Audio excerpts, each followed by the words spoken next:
About 10 years ago, Boyd had asked that someone in the congregation make bread for communion. So I went to our trusty website, the United Methodist website, and looked up communion bread.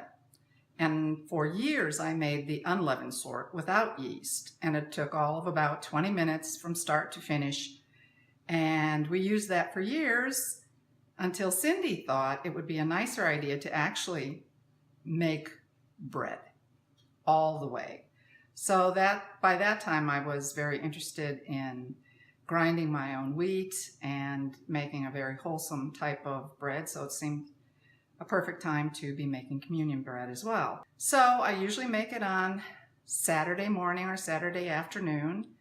And what is so heartwarming for me is I do think about what I'm doing, what all the ingredients mean, how they've been used for hundreds and thousands of years, how many times has bread and honey and oil been written in the Bible, and how oil was used to anoint Christ, and all of these come together to make this bread that we break and share together in remembrance of our Lord.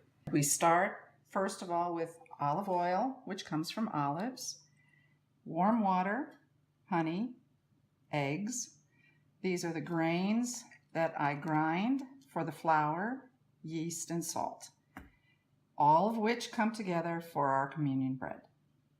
And there we have our dough, which I will put in the oven and proof for about 45 minutes. And during that time, it's basically a preparation for me in getting ready for communion itself. Strangely enough, I start a day ahead of time in preparing for what it will be like, who will I see, what are they bringing to the altar, what are their fears and sorrows, and I hope that being together and sharing this communion with our friends, that it means something and that everyone is touched and moved.